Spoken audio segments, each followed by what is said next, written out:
guys out there. I don't know. Bunch of dramas if you're asking me. It definitely is, and it's always your team. But not always. Bro, did you see the fucking pregame fucking rally speech that Jameis Winston did while he was eating chicken? No, but I'm going to have to look it up. Oh my God, Jerry. Dude. Lovely. I'll follow that guy right off a cliff. He could convince me to jump off a cliff, I'm pretty sure. Dude, I said this to someone at the hotel recently, and he needs to go ahead and skip being like an analyst or like a sideline reporter or whatever, because like that's where they'll throw him first, because he's going to be the next Gronk on any NFL network and broadcasting network. Fuck that. He needs to go, and he seriously needs to start his own shit, online podcast, whatever it is. He needs to start his own shit so that it can like generate hundreds of millions of dollars in like value, and then sell it to whoever wants to buy it. And then, he just do the Pat McAfee route so that you can, control everything, and you can have it the way you want to do it. And oh my God, that would be, yes, he's so I will subscribe day one if he does it. He is fucking hilarious. Like, he's great, man. He's absolutely awesome. And he doesn't, and the best part is he doesn't care that he's like, I mean, maybe he does. He just doesn't show it, but doesn't care so much that like he's not really playing or not going to play. He stays ready to play, but oh yeah, he's just like, nah, I'm cool with this role. I'm a good locker room guy. Yeah, definitely. He's the absolute best. That's the best. I don't even know how much they got him for. I think it was like $8 million or something. That's the best $8 million they've ever spent. Oh yeah. Oh yeah. Better locker room guy than Micah Parsons. I have to agree with you there. Yeah, 100%. I know you said we weren't going to talk about it, but I'm just saying. I don't really give a fuck if that guy goes, because not really the greatest character, to be honest with you. And we don't really need another character issue in the Big D, that's for sure. Welcome to another episode of the Armchair Fanatics Football Podcast. Co-host Cory and Jerry Rodriguez. Welcome you back to our division breakdown for 2025. We went through the AFC North and the South, and now we're probably going to have our shortest podcast episode of the season, as we'd have to go over the AFC East and the AFC West. I firmly believe that these are the two most boring divisions in the National Football League, Jerry. Am I alone on that wagon, or what say you? NFC West is not great.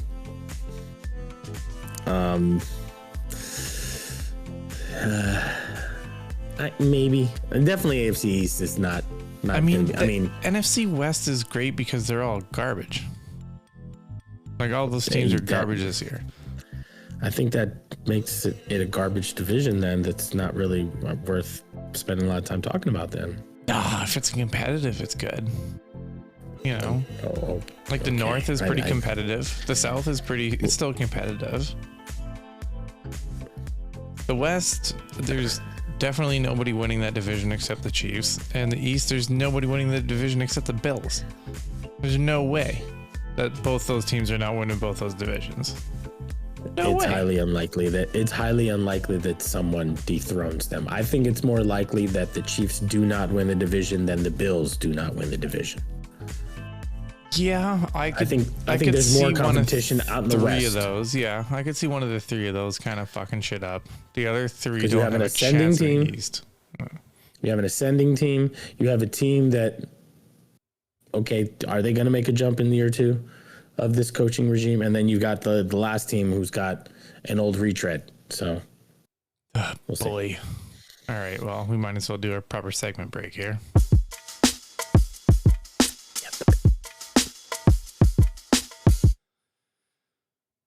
Josh Allen and the Buffalo Bills are coming back with a vengeance, baby.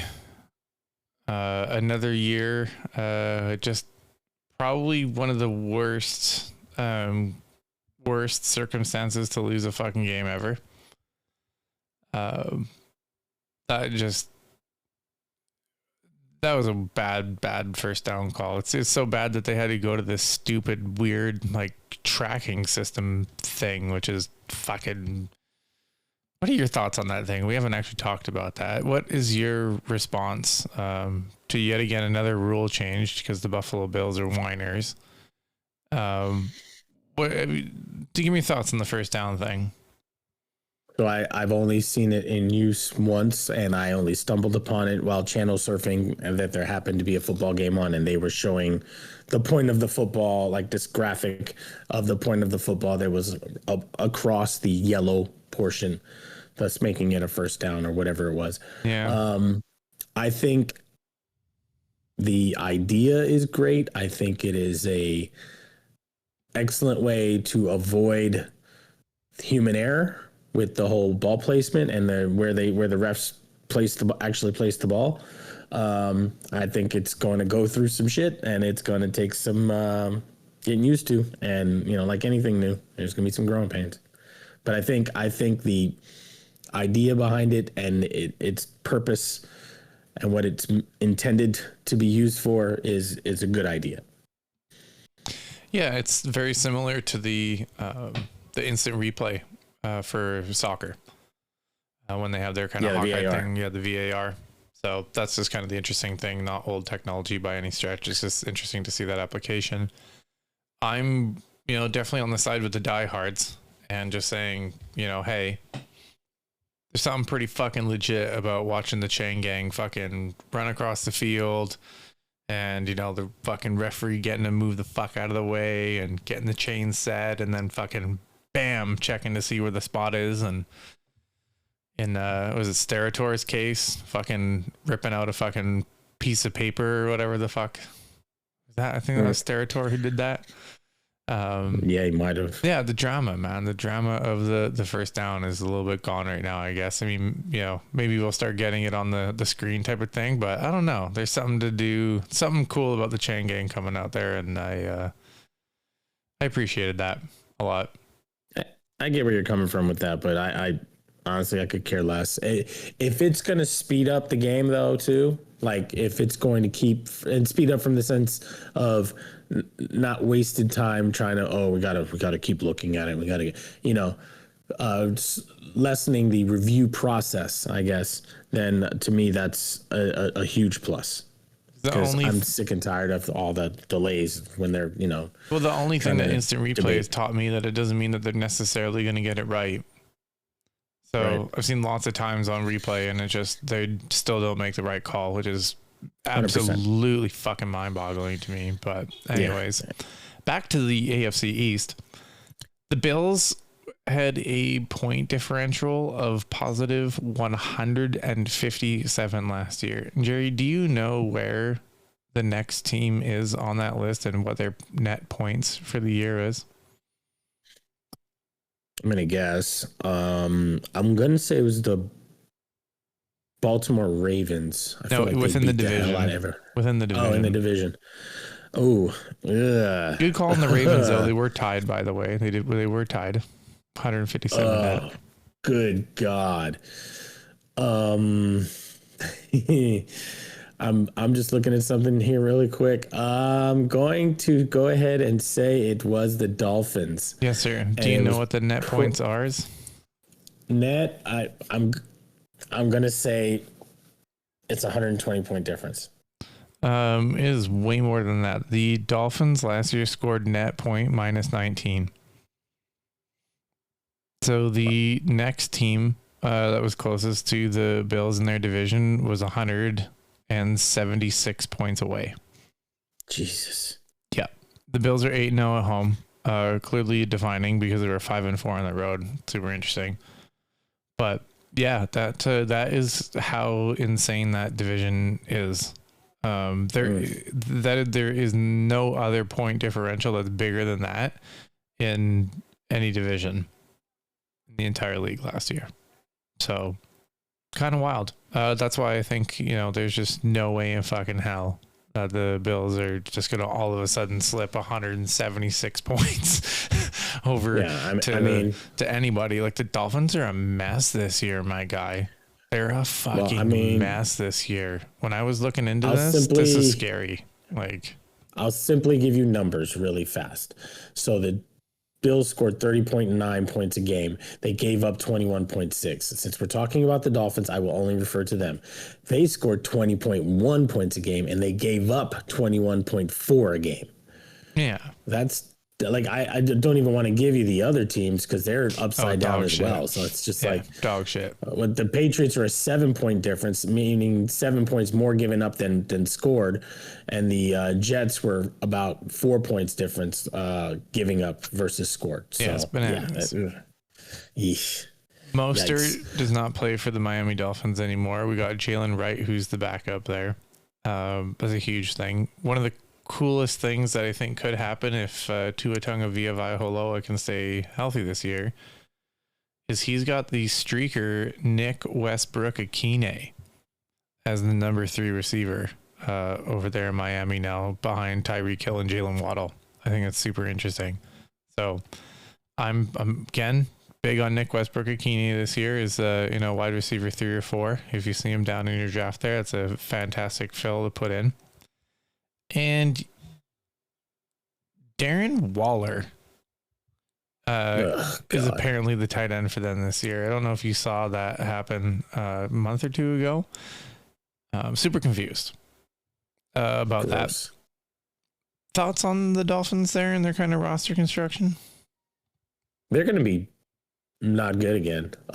First of all, I mean, everyone's talking about it, so we might as well talk about it too. They can't score in the goal line. They don't have like a goal line back. They have nothing to absolutely they have 0 running back penetration in short yardage.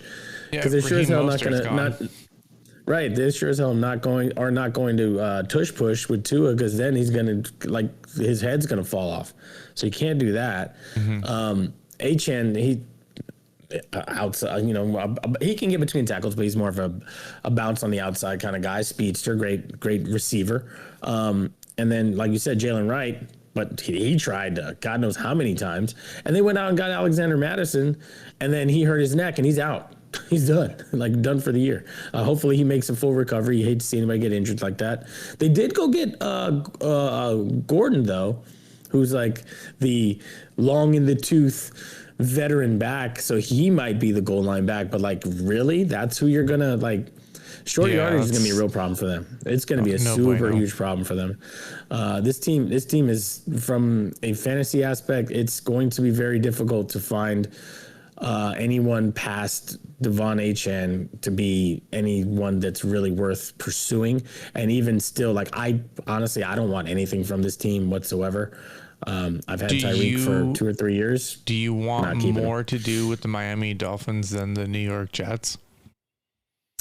No, I'd rather have Jets than I would Dolphins.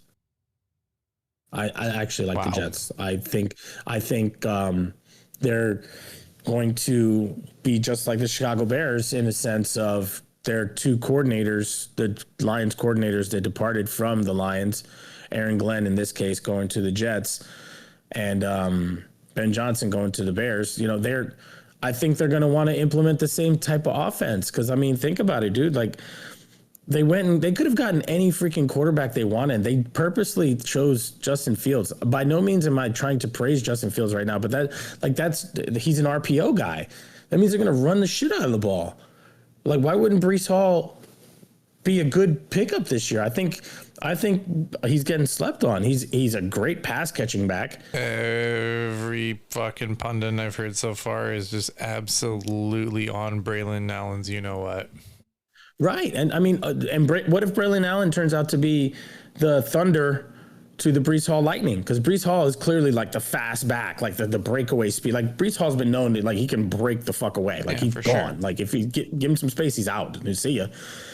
And Allen, he's a big dude. He's a big, stocky, strong guy. So what if it's the same thing? I think overall, more than anything else, the Jets are going to be built on defense, because that's what Aaron Glenn is. He's a defensive-minded coach. He was a defensive coordinator, all that good stuff. I think it starts there. But you have to believe that a coach with that sort of mentality is probably going to want to run the ball a lot so that he can keep his defense fresh, so that they're not 3 and out,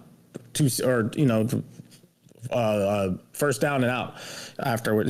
I honestly think that they're going to try and grind it out. By no means am I saying they're going to be like good, or I think they're going to be an average team. They might surprise some people. They might play better than expected, but I mean, you still have Garrett Wilson on the outside too. So I think there is much more fantasy value on the New York Jets football team than there is on the Miami Dolphins team. 100%. Again, 1, maybe 2 guys on the Dolphins that are worth a damn.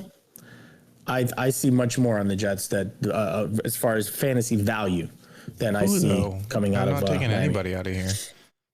Breece Hall, man, Allen, Garrett Wilson. Breece Hall's injured all the time. It seems like Braylon Allen is such a wild card. Garrett Wilson is garbage. I think so in fantasy football. He's good real-time quarterback, but I don't think he has a consistent fantasy impact. Josh Reynolds is interesting, and Alan Lazard is like, are you going to go draft Malachi Corley? I'm not going to discount that Justin Fields and Garrett Wilson did play college ball together. That's got to count for something. Quarterback, wide receiver chemistry, some sort of familiarity, some sort of relationship, anything that counts for something. That counts for something. I think the Jets are going to be much better, and I think they're going to offer more fantasy value than people may think. And the best part is you don't have to spend a high draft pick, currency, whatever you want to call it, on players like that. You can get these guys in later rounds, early mid rounds and later rounds. So I don't think you're doing anything, super risky by taking these guys. I'm telling you, as long as you're not drafting him as number 1 position guys, no RB1, no wide receiver 1, no QB1. These are guys that are going to build depth for you, that you're going to have there, can help you out. Maybe in basketball, maybe. New England Patriots.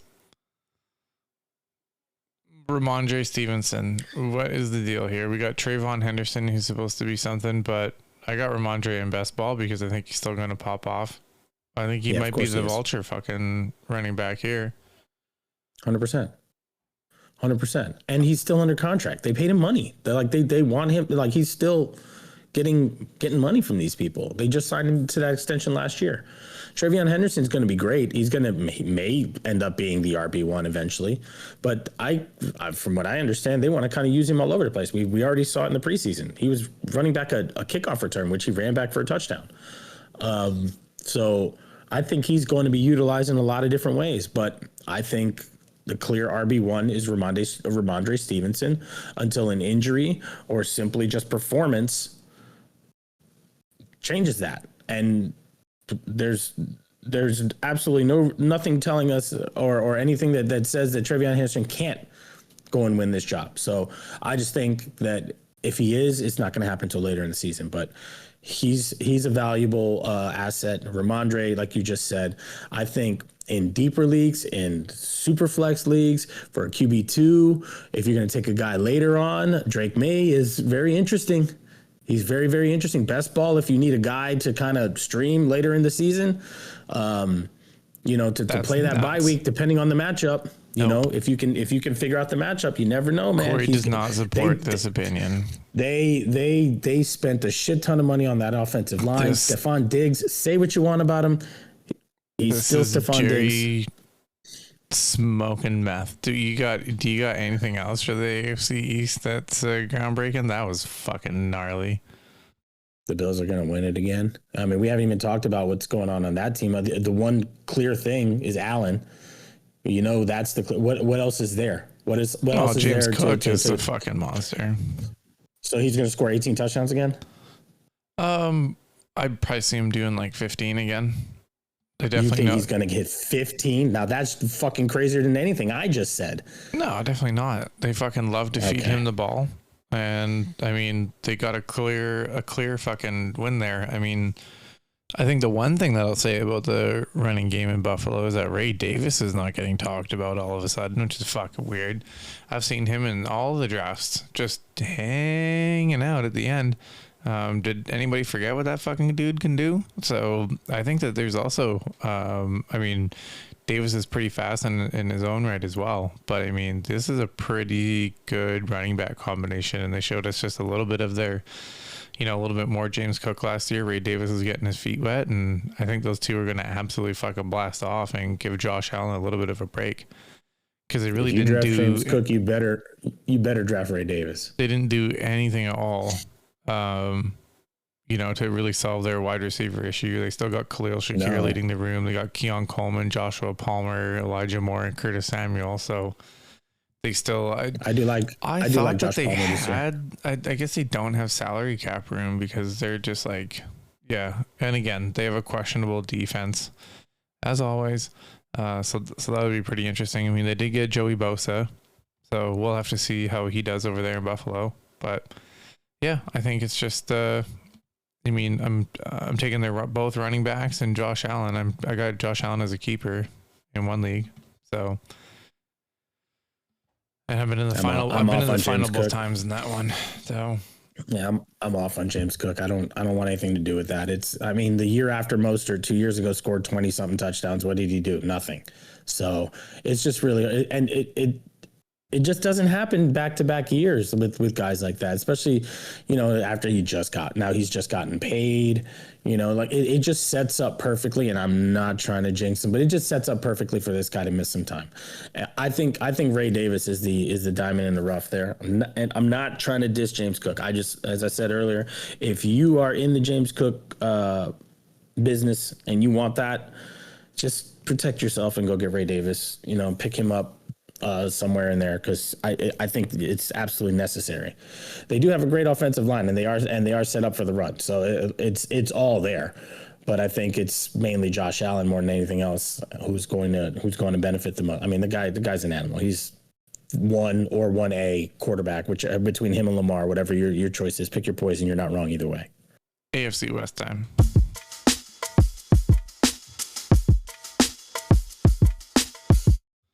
The only, honestly, what else is going to happen in this division? Chiefs are going to smoke again? No? I don't think so. I think they're going to have their tightest division race they've had in years. Gardner Minshew's the backup quarterback there, by the way. Oh, yeah. Mahomes usually doesn't get hurt Minshew for a long period of time. So. Bailey Zappi. Yeah. I mean, they ran away with it last year. They lose 2 games, I think it was. What was their record last year? 13-3, 13-3-1. Yeah, so he had 10-7 for the Broncos, 12-5 for the Chargers, and then 4-13 for the Raiders last year. I think all these other 3 teams are going to give the Chiefs a few problems. I think the most dangerous team in that division, I'm with everybody else. I like the Broncos. I think they're heading in the right direction. I think Sean Payton's getting what he wants, all the things that he wants as far as players and this is year 3, I think, for him. So you got to think that things are going to really start getting interesting for him. And I mean, he's got his quarterback in Knicks. Cortland Sutton just got paid. Yeah, RJ Harvey's got a lot of hype. Bo Nix is going crazy high in drafts. Yeah, he's he's like the beginning of the second tier, basically, in the last 3 drafts that I've done. That's in both best ball and PPR. That's fucking bananas in my books. This is way too high. I think he's in the second tier, but at the tail end. I don't even know. I haven't really sat down to think about it because I don't really trust him at all. So yeah. Before we get these guys are going to run the shit out of the ball. Too deep into it, what do you think about Pacheco this year? I don't know what to think. I think he should be relied upon more because they are so pass happy in Kansas City, but he did get injured last year. Elijah Mitchell is signed over there this year too, by the way. Yeah, he is. We'll see. I mean, you can't. I feel the same way. Think that Kareem Hunt's going to do anything. Yeah, I feel meh on it as well. We're in the same boat. If I'm not a big Hollywood fan. Brown stays healthy, I was gonna say I'm not a big fan of Hollywood Brown. I don't think that's a thing. if he stays healthy, it's going to help out everybody else. He's going to be Rashee Rice when Rice is gone and suspended, which he's going to play for the first month. So that's a huge. You're welcome. Like, here's a gift for you. I don't think KC it's going to Chiefs. translate. Hollywood Brown has been the number one receiver before and has completely fucking failed. He's just not been the guy. I don't mean number one receiver as in like the best guy. I'm just saying he's he's going to be the X receiver, the number one, like the wide receiver one while reason. So what that does is it's going to open up the middle for Kelsey. I think Kelsey has a bounce back year. Everybody's hating on him. He's Mr. Consistency. Even though he started off slow and he had a down year for Kelsey, he was still fucking Travis Kelsey. And he still had a pretty good damn year, man. Like, hold on. Pull his shit up right now. Yeah, I'd be taking Noah Gray. If I had to get like a backup tight end, I wouldn't even go for Kelsey. I'd just be taking Noah Gray on the back end, like a stinky deaky dude, to be honest with you. I'm not even trying, man. I swear to God, it's just, I am not ever giving up on this guy until he's done. I mean, he still caught 97 balls on what was it? Yeah, 133 targets for 848 yards. That's still like top end tight end. Because if you're getting 1,000 yards out of your tight end and 100 catches, you're pretty fucking happy. Like, I mean, it's wild. I don't understand why. Well, I'm pessimistic on it. Well, because if you're one of the owners like I was when I had Patrick Mahomes and Travis Kelsey 2 years ago, when they absolutely just fucking ripped apart every single fucking fantasy, like because I had both of them I won 3 leagues that year with that combination alone. Like, it was just disgusting. And then it's never going to be that good. So I'm always going to be a little bit pessimistic and say, yeah, it's not going to be as good as that. But you know, is comparing them to probably their best season ever. I just get to say that because I got to have them for their best season ever. So, I mean, the guy crushes zone coverage too, man. He just always finds holes. I don't know. I just think he's Mr. Reliable. I would take, and he's going so late. He's like going after the 8th round now. 8th round or worse when he used to, I haven't seen it. That's what I mean. Compared to what else you would get in that. I've seen him capped a couple of times and a few. I haven't seen him that late. Yeah, that's pretty crazy. I'm not going there because if you're keeping him at too high of a price for what you're going to get. Chargers. But I don't. Yeah, Chargers. Omarion Hampton, baby. Let's fucking go. Yeah. I'm on the Omarion Hampton train. I think this dude's going to be ridiculous. Fucking ridiculous. Yeah, he's going to be good. He's going to be good. The kids, though, at wide receiver is just hilarious. Keenan Allen is the old man in the room at 33. We have Vlad McConkey at 23, Stonehands Johnston at 23, Trey Harris at 23, Keandre Lambert Smith 23, Darius Davis 24. So all these kids fucking played in the league at the same time essentially, and this is just going to be hilarious to watch. I mean, Keenan Allen is back with the Chargers. Where are we on this? Where are you?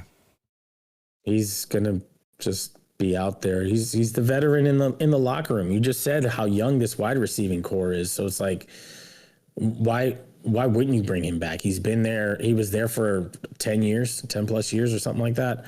And it just seems to make sense because, like, honestly, the best wide receiver is either going to be Trey Harris or Keandre Lambert Smith, one of those two rookies. One of those two guys is going to be the best receiver on that team. Is going to be the most or the highest statistical receiver. He's going to get the most yards, all that shit. He's going to be wide receiver 1 on that team. One of those guys. It's not going to be Lab McConkey. Sorry, folks. It's not going to be fucking Lab McConkey.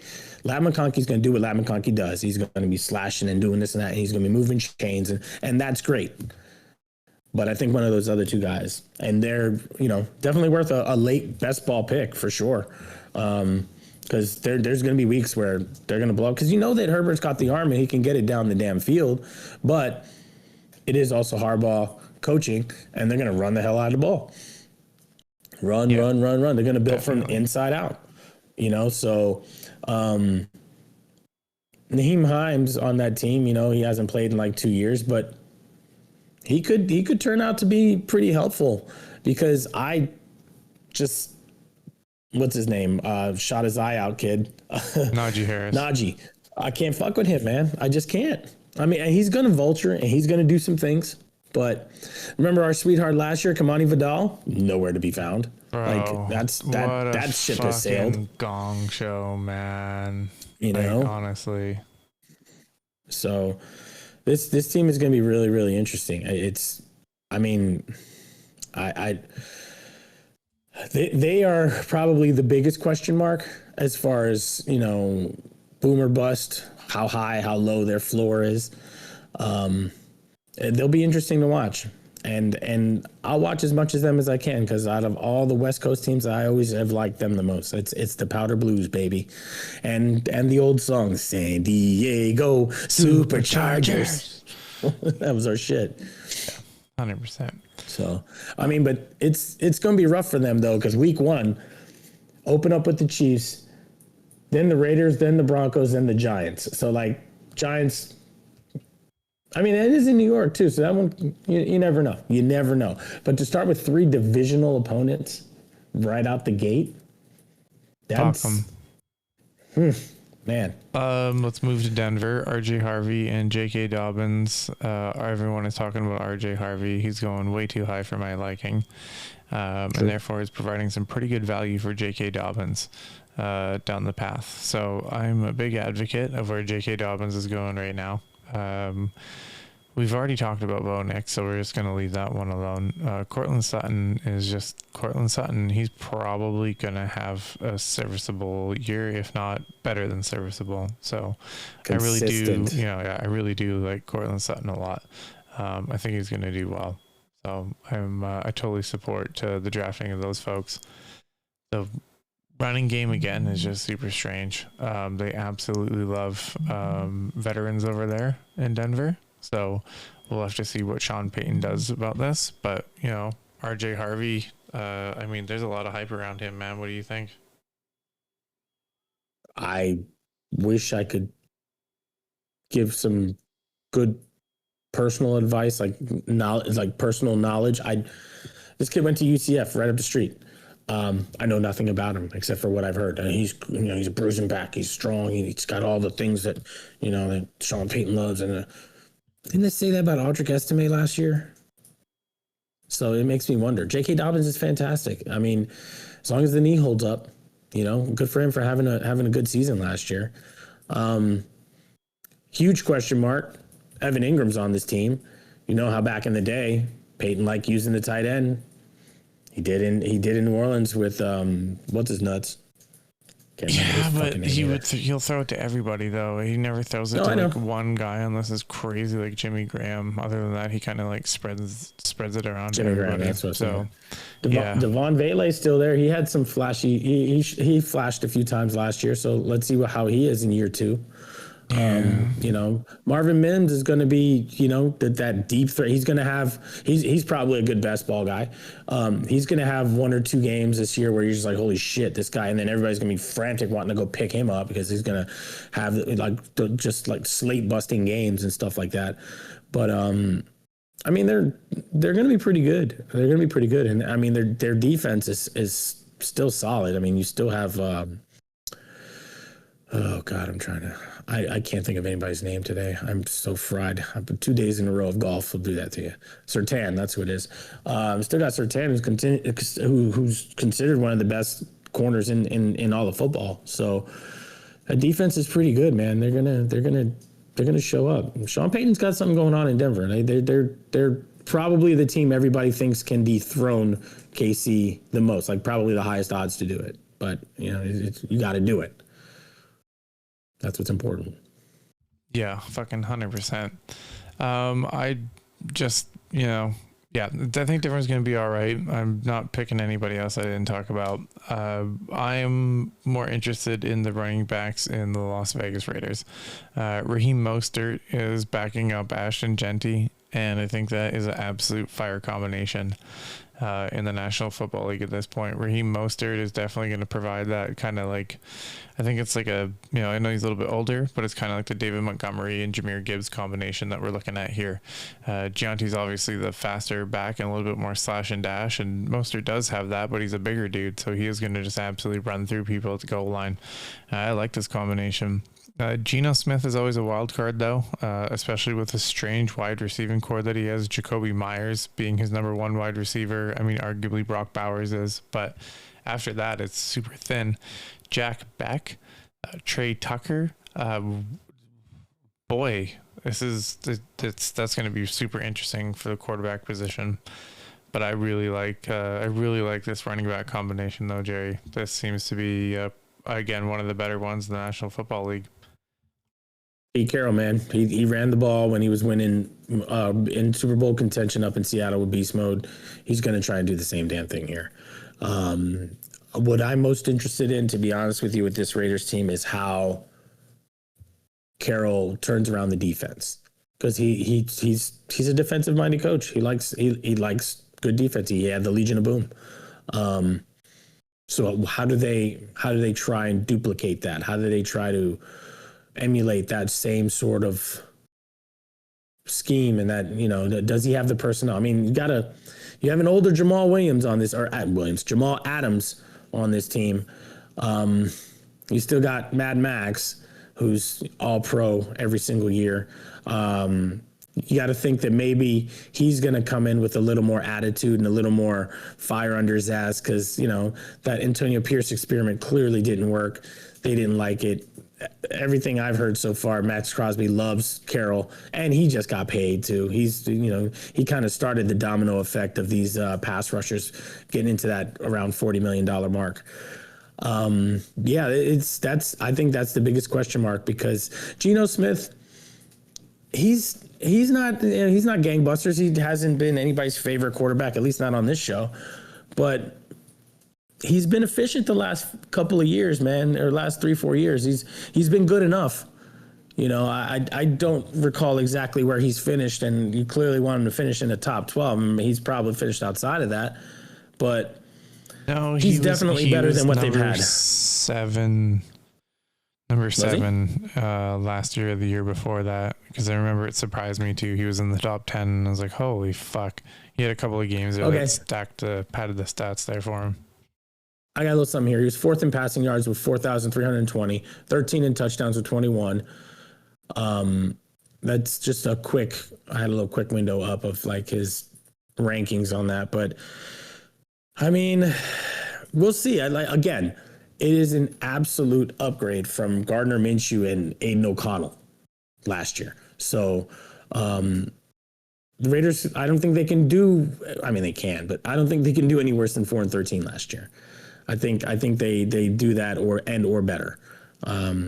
6, 7, maybe even 8 games. Who knows? That division is they always play each other tough, and the Raiders somehow from year to year, I don't think they did last year, but they've always given KC a problem, or they'll jump they're like a really good first half bet, because KC will be that normal 7.5 first half line, and you just go ahead and take the Raiders, and the Raiders will just win the first half outright and then get smoked in the second half.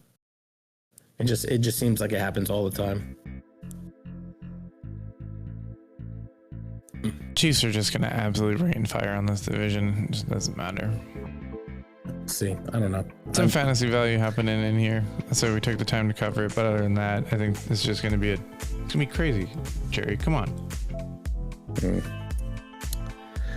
I'm surprised you're lukewarm on that. Like I said, their division will be crazier than the AFC East. That's 100% fact. But I don't know, man. I don't know. I'm looking at their schedule right now, and it's super easy. Fucking easy. Super easy. Chargers, Eagles, Giants, Ravens, Jags, Lions, Raiders, Commanders, Bills, Broncos, Colts, Cowboys, Texans, Chargers, Titans, Broncos, Raiders. Super easy.